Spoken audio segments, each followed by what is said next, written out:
दोस्ती भी अब हिसाब किताब से। भारत ने पड़ोस नीति में बदला बजट का गणित। भारत ने नेबरहुड फर्स्ट पॉलिसी में बड़ा फेरबदल किया।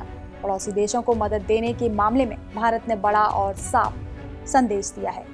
कुछ देशों के लिए कटौती तो कुछ के लिए बोनस। बांग्लादेश की मदद कर दी गई आधी। मालदीव और म्यांमार को भी लगा झटका, लेकिन भूटान के लिए भारत ने खोला दिल और खजाना।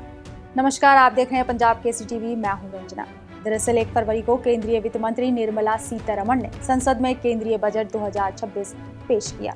प्रस्तुत बजट में भारत ने अपनी विदेशी मदद को दुरुस्त करते हुए कुछ पड़ोसी मित्र देशों को दी जाने वाली आर्थिक सहायता का आवंटन बढ़ाकर 5,686 करोड़ कर दिया है, जो कि पिछले बजट के 5,483 करोड़ रुपए से 4% अधिक है। इस बार के बजट में भारत ने अपने कई पड़ोसी देशों के लिए खजाने खोले तो कई के लिए कम किए। इसका सबसे बड़ा असर का शिकार हुआ बांग्लादेश। बजट पर बांग्लादेश की मदद 120 करोड़ से घटाकर 60 करोड़ कर दी, जिससे बांग्लादेश को तगड़ा झटका लगा है। इसका सबसे बड़ा कारण है हिंदू विरोधी घटनाएं और हत्याएं, जिससे भारत और बांग्लादेश के रिश्तों में खटास आई है और जिसका सीधा असर पड़ा भारत द्वारा दी जाने वाली विदेशी मदद पर। भारत ने बांग्लादेश के अलावा भूटान, नेपाल, मालदीव, मॉरिशस और श्रीलंका को भी विदेशी मदद दी है, जिसमें भारत ने भूटान को सबसे ज्यादा मदद दी है, जिसका आवंटन 6% बढ़कर 2,289 करोड़ कर दिया है। भूटान भारत का भरोसेमंद दोस्त रहा है। इस बार भारत ने बिजली परियोजना, इंफ्रास्ट्रक्चर और सुरक्षा में सहयोग किया है, यानी वफादारी का इनाम, रिकॉर्ड फंडिंग। इस बार के बजट में भारत का रुख साफ है। रणनीतिक भरोसा नहीं तो आर्थिक भरोसा नहीं, जिसका दिखा इन देशों पर असर। मालदीव को भारत ने 550 करोड़ दिए, 8% की कटौती करके। वहीं म्यांमार को 300 करोड़ की मदद दी, वो भी 14% की कटौती करके। नेपाल को 14% की मदद बढ़ी है।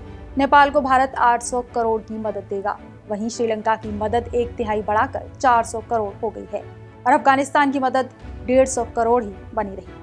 काबुल की मदद में थोड़ा बहुत फेरबदल जरूर हुआ। इसके अलावा भारत ने विदेशी मदद में अफ्रीकी, यूरेशियन और लैटिन अमेरिका देशों के लिए भी करोड़ों रुपए की मदद दी है।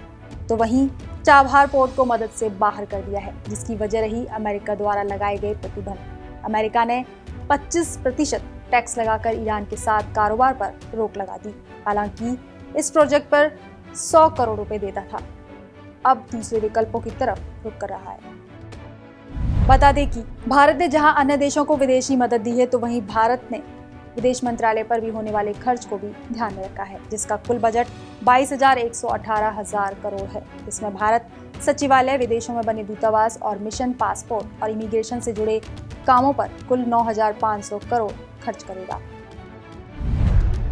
कुल मिलाकर ये बजट भारत की छवि को जिम्मेदार और मददगार छवि बनाने में मदद करेगा, ताकि अन्य देशों के साथ आर्थिक रिश्ते मजबूत हो सकें, जो कि भारत की विदेश नीति का अहम हिस्सा बन चुकी है। इससे पड़ोसी देश मजबूत होते हैं और भारत को सुरक्षा और व्यापार में फायदा होता है। बहरहाल, भारत के 2026-27 बजट में भारत की तरफ से दी जाने वाली विदेशी मदद में जिम्मेदारी भी जुड़ी है। इस पर कुछ विशेषज्ञों का मानना है कि भारत अब चेक डिप्लोमेसी की बजाय चेक डिप्लोमेसी पर कार्य कर रहा है। भारत अब पड़ोसी देशों के साथ भावुकता नहीं बल्कि स्ट्रैटेजी अपना रहा है। जो देश साथ देगा उसे समर्थन मिलेगा और जो दूरी बनाएगा उसको दी जाने वाली विदेशी मदद पर कैंची चलेगी। फिलहाल के लिए इतना ही। देखते रहिए पंजाब केसरी टीवी। नमस्कार। हमसे जुड़े रहने के लिए हमारे YouTube चैनल को सब्सक्राइब करें और नई वीडियो की नोटिफिकेशन के लिए बेल आइकॉन को दबाएं